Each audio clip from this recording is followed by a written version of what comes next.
And a lot of people go to me and just say, all right, how do you feel for your first, presidential debate? Are you excited? Yes, I am. When I talk to these people here who've been gathered here and coming in here, including this next fellow, who many say could play a pivotal role this election year. A lot of candidates want to make sure they shake his hand and get together with him, including just recently John Huntsman, who was here a few seconds ago. Virginia Governor Bob McDonnell, rising Republican star. Some always say he'd make a perfect running mate. But again, that would be tacky to get into such discussions right off the bat. So I'll save that for maybe my third question. Governor, how do you think this bunch is looking? As you know, sir, they keep changing the lead almost by the hour. What does that say about either the mood of Iowans or, for that matter, nationally among Republicans?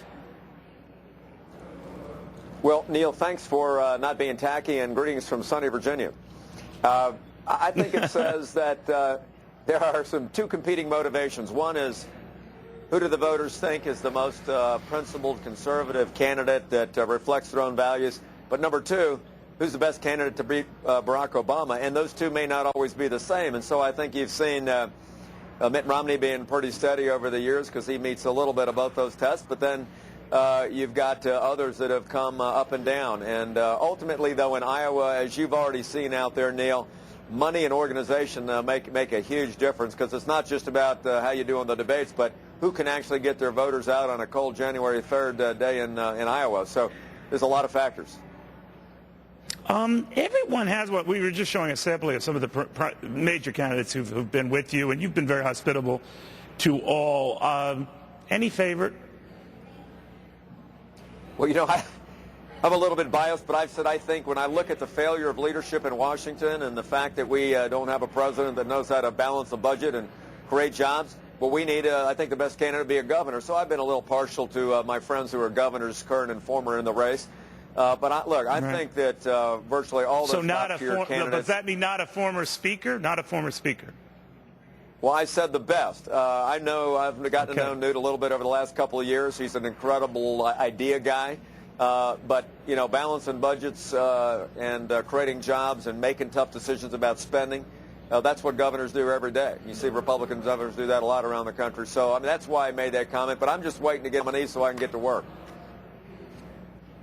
Well, we've got you here, Governor. We just heard, you're proposing this 3% bonus for state employees in December 2012. Tell us a little bit about what that's about, because that would fly in the face of all these cutbacks you hear going on and everything else. What are you doing? What are you proposing? Well, I think it is actually adopting some of the common sense incentive-driven private sector initiatives and bringing it into state government. It's not a giveaway. It's a bonus if the state employees save enough money, in fact, twice as much money to pay for the bonus. So here's the deal, Neil. We want people to not do what governments do all the time, and that is engage in that spending spree at the end of the fiscal year. I want to knock that off.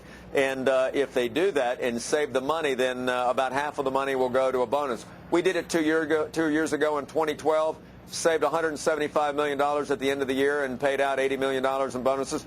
It's what private sector does well, and I think it'll work again this year. I just told the state employees about it an hour ago, and it was well received. It'll be like a 50-50 church raffle, right? Well, it's an incentive to save money. Otherwise, you spend the money, the state doesn't get savings, surplus, and the state employees don't get anything. This is a way. This is a way to do it. And listen, people will, I believe, Neil, will rise up and find ways to do more with less, be creative, and save us money. That's a great deal. Governor, thank you very much. Good seeing you again. All right. Good luck tonight at the debate. Thank you, sir. All right, Governor Bob McDonnell.